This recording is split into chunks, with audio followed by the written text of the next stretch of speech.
production staff of the Ghana Water Company have reported to the company's board that the water they have been supplying to Ghanaians for the past 3 years is not safe for drinking. Joy News is in possession of a petition and other documents confirming these claims. Joy News' First Smith reports a board of inquiry into the matter is underway to ascertain the truth. In a strongly worded petition to the water company's board, 59 production staff at the Wagerhead Works say they are frustrated by the lack of maintenance of production machinery and unavailability of certain chemicals to produce safe drinking water. 2 plants required to minimize chemical levels before supply have been without lime dowsing facilities since May 2011.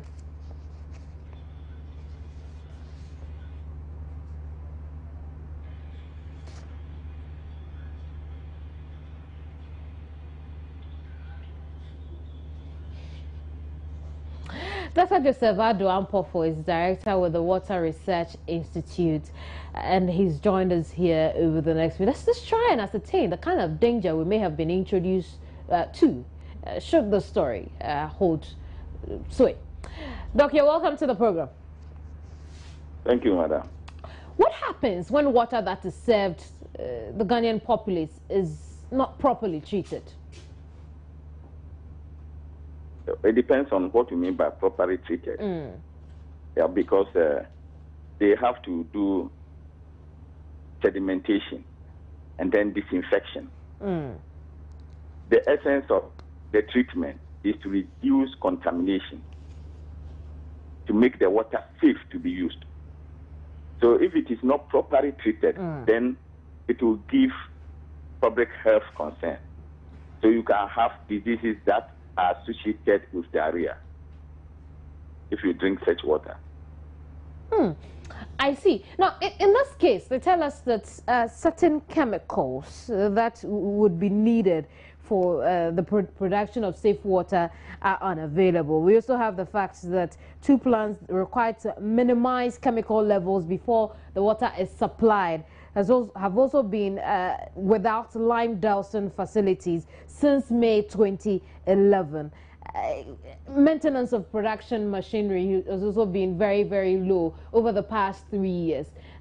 What's your analysis of the kind of water we have been receiving? Should this be the truth over the past 3 years? Oh, it's likely when the plant has a problem, they will not pump water from there. Not sure if they are using them to pump water to the public. But if they are doing so, then anybody who drinks water from such line will be doing so at their own risk. But I'm not sure. I'm not sure Ghana Water Company will be doing that. But occasionally we do independent assessment of the quality of the water that is supplied from Ghana Water line, both in Accra and in other regions. And most of the time, some of the water that we find in the taps are not safe for humans to drink. But we can't attribute the problem only to Ghana Water Company. I see. Because of the tapping, illegal tapping that people also do. So they may have their own problem to cause if they don't treat the water before they pump. But also illegal tapping. Is reducing the quality of the water that is served us. Come again? I'm saying the illegal tapping is reducing the quality of water that is served us. Oh, sure. Because then you are opening the line to debt. Michael Ajiman has joined our conversation. He's communications director with the Ghana Water Company Limited. Michael, I know that a committee has been set up to look into this matter. For how long should we wait for some results from this committee? I'm not sure, but initially the statement said, the board said they were going to give them 1 week to submit their report. But I think the recent development, I think there were delays here and there. It was, they were waiting for the workers to bring their representatives and all that. So that has delayed. But initially the statement said 1 week. But I know this week they will start business in full swing, and then I suspect that next week the report might be out. I see. We'll be looking forward to that. But this whole somewhat revelation. It's called to question the quality of water served as a Ghanaian people. Let's talk about the maintenance culture of the Ghana Water Company Limited. What would you report about your maintenance culture?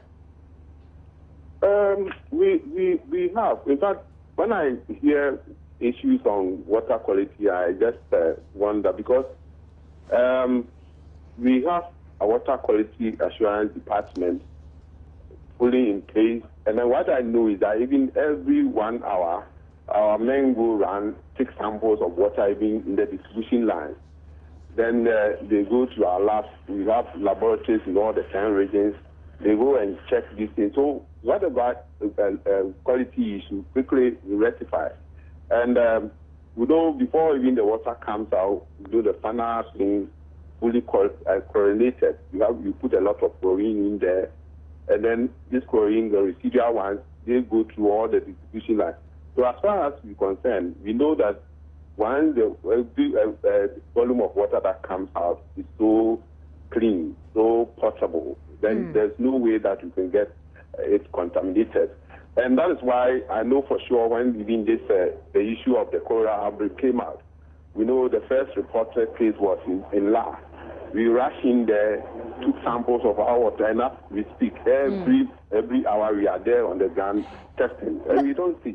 So we are monitoring. So I'm surprised to know that people are thinking the water quality is bad. Well, we all drink the same water, so we can't sit down for 3 years to ask our people, those people who are saying it, just produce or go some water for people to do. I mean, beyond what the production staff have petitioned, or the production staff has petitioned the board about, there's always been the issue of overaged pipelines which still serve water to households, drastically reducing the quality of water that is pumped through them. And hence my question about maintenance culture of the water company. What would be your response to that? No, we know. In fact, our service lines, our transmission lines, we are always on them. Don't forget, people connect houses to their homes with they go for their own plumbers who connect with this sometimes a quarter-inch and that kind of thing, pipelines to their homes. I mean, those ones are maybe the problems, but our own transmission lines, we are always monitoring them. We have what we call a maintenance team, which go around. They don't even sleep. They go around 24 hours, day and night, patrolling the streets, looking out for pipe bursts and all of that. So as far as we're concerned, we are always maintaining our pipelines. But the problem might be due to the spaghetti lines, all these lines that are crisscrossing all over the place, like Abogoshi and the rest, some of them flowing through gutters and drains and all of that. So, but we are actually working towards that. As we speak, we have some money that has been given to us to the government from the World Bank. And we are applying this money, especially in Accra here, to change most of these pipelines. So if you are asking about our maintenance cost, I must tell you, it's perfect. We are working. How soon would you roll out that project where you change? We have started the process. Because don't forget, we have told you that we have a lot of a large volume of water coming from due to this work that we have completed. That work will be completed at the end of the month, at the end of the year. So we are looking at making maximum use of this water. We don't want to see villages because with the volume of water coming, there will be a large increase in pressures and the rest. So we have anticipated that. So we have started the process awarding contracts so that people will lay all the pipelines for us. And even extend to new places where they don't have pipelines. Which areas? Which areas have you started this with already? No, I'm saying that we have awarded, and very soon they will go to the field and start it. But the areas will be Denta, Medina, Shoman, Ashalabuche, coming down to East Legon, all those areas. And then even within the old settlement areas, we are going to change most of these pipelines. So it will be all over the place. And it's not only going to be in Accra, so it's doing that all over the country. I see. I'm just going to have you host the line just for a bit. Let's talk to Dr. Ado Ampofo. Doc. Yes, madam. What are some of the dangers associated with water being served through overage pipelines? That one you can also get, depending on the kind of material used for the distribution of the water. If it is metal, then you get some of the heavy metals coming with the water. If it is the PVC old type, then it can burst underground, and then you get mixture of sand, soil, and other contaminants in the soil coming with the water. I see. And this could be detrimental to the health of people. Oh, yeah, sure, because we are drinking something which is not good for your health. What would be advice to people who don't trust the water they are getting from the pipelines? For now, the PURC is trying to communicate with Ghana Water Company because they want to increase tariff. Anytime they want to increase tariff, PURC also looks at the water that is served in the home. You see, Ghana Water Company, the challenge is not only what they produce at Weija or Pom. That one, they are very good. I agree. But when the water runs in the line and gets to the homes, you can't guarantee the safety again. And since they are supposed to supply to the homes, that is a big challenge for them. I agree, it is not their fault because a lot of illegal connections are there. But most of these are also done by some of their past workers. And I don't know how easy it can be for them to prosecute people who do illegal connections. Because, like you were saying, they also drink the same tap water. So they will not. That's why I believe they will never release water that is not treated into the main line. Very well. As for that one, they will not do that. Dr. Adam Pofu, thank you very much. We'll leave it here with you for now. But Michael, Doc has raised two important issues I want us to look at. Illegal connections, illegal tapping into pipelines. How is the water company dealing with that? Because then we have established here, it is one of the reasons by the time the water leaves the treatment plant to our homes, it seems to have lost its quality. Yeah, the illegal connections, what we have done, we have a team that all over the country, what we call loss control unit, a unit. We have tried to equip them. And so what we've done is that they also patrol everywhere. In fact, they go to the nooks and crannies of the city, trying to identify people who have engaged in illegal connections. As part of that, to help them work well, we have even issued out a statement inviting the public to report. In fact, what we do is that we give a reward, cash reward to people who are able to bring us reports. Sometimes 10% of even the money that we can actually collect from the system. So I mean, we are doing that. Then apart from that, we are trying to change most of these pipelines, laying new lines, using what we call high density polyethylene lines. Those ones are very hard. It's actually very difficult for people to tap into these lines. So we believe that when we lay all these lines, we are going to do away with those who are illegally connected to our pipeline. Some of them were done some 50 years ago when we were not serious in identifying them. But now that we are changing the lines, a lot of them will automatically be cut off. So we are doing a lot, just trying to ensure that. And then prosecution, we are doing that. But I know some 2 months ago, we sent somebody, and this one even was involved somebody who had worked with Ghana Water before. As we speak, he's languishing in jail. So we are doing a lot of prosecution with the help of the judicial service and all of that. So we are trying to, but that's why we are appealing to the public to come forward and then give us a report. Now, which areas is your task force targeting? No, they go all over the country. I am asking because I haven't seen any of them before. Well, no, that is what sometimes they do it even when you are asleep. It happens sometimes in the night when everybody is asleep. But you see the vehicles with loss control units, and that will show you that they are on the ground working. So what happened? They identify the illegal pipeline, and then what happens from there? That's what, when we get them, those engaged in it, in fact, the first thing they do is that they will disconnect them And then we invite those who have done that, and then we prosecute them, take money from them, levy them with a lot of what is it, fine. But what I'm trying to say that they are easily identified, and our lines are open. We have our 37 office there where people can report on complaints. But it's all over the country, I should say. Very well. Now, Doc also raised the point of the kind of pipeline that carries the water. Do we still have metallic pipelines? Yeah, some of them are old, I must admit, but as I indicated, even I know for a fact that some 5 years ago, we spent huge sums of money changing our pipelines. And then I said we have got money again, which we are applying to lay most of these pipelines. But taking a cue from the past, what we are doing is that now we are using these HDPE pipes. These are very strong ones. They don't rust at all. It's not like the plastic, what is the metal ones that we have in the system. Some of them we have in the system.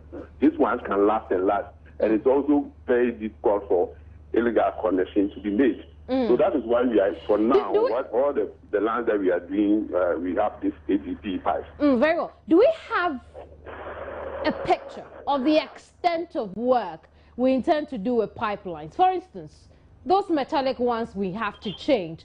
Do you have an idea of the extent of time it will take you to change that? Do we know how many pipelines we should change? No, I wouldn't know. I can't really say that. But I must say that some of them are good. And even as we speak, some of them, we still use them because what we do is that now these days, we even have inner linings with them. So once the inner linings are in place, we don't bother ourselves. But it's not as if we are done away with the metal ones altogether. We use them, but now they are well done. With some inner lining. I'm talking about the old ones that you have to change. Do we know the timelines in dealing with that?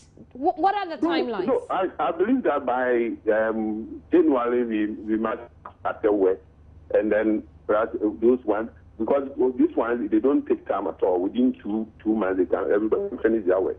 So I believe that, and then I told you, we are trying to make use of the water that we are producing now. From at the end of this month, December, January, a lot of water, the pressures will increase. So we are just trying to position ourselves so that water will not go waste at all. I see. And so you've given yourself, you think by 2 months you can change old pipelines that the one that come to my home in Ashaiman?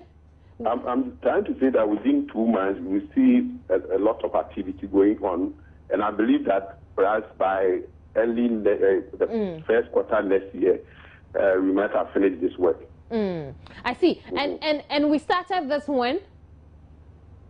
We have started the process now. As you see, we are looking at, we know normally it starts with the procurement law is saying that we should invite people. So we have invited them. We are looking at the bids that they have submitted. So once that is done, I don't know when they are finishing that one, but when that is done, then the award, they will issue the award contract, and then that will be it. But I believe that because we have given the indication that we want to make sure that they finish before the water starts leaking all over. I believe that by early the next quarter, everything will be in place. So I've been prompted to wrap it up. So we'll wrap it up with this one. So these production staff, members of the Ghana Water Company Limited, just decided to come out and tell members of the public that the water they are producing themselves is of very poor quality. What do they have to gain if it's untrue?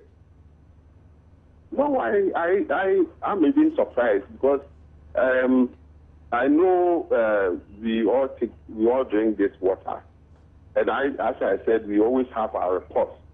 So I believe that looking at the reports, I've gone through some of them.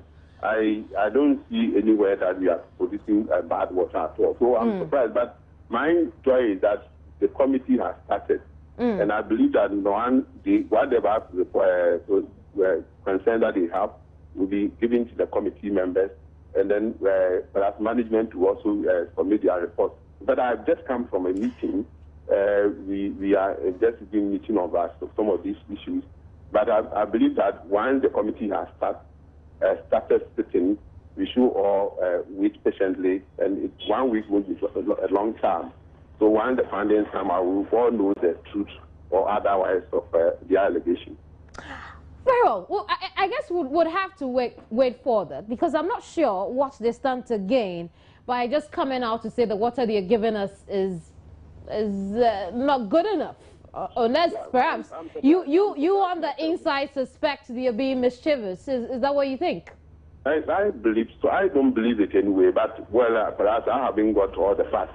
But as far as I'm concerned, every day they themselves submit their reports. And I don't know whether they have been giving us... so you think they're being mischievous? If you want to push hard, then I may say so. But I just don't want to get there now, because the committee has started. And I believe once we hear what is going on at the committee, that is when we can make our informed judgment. All right, so tell me something. These same workers who say they're giving me and my kind unclean water, water of very low quality, they're still producing water for me to drink? Yeah, it's right. Yeah. So these workers are still at post? The workers are there working now.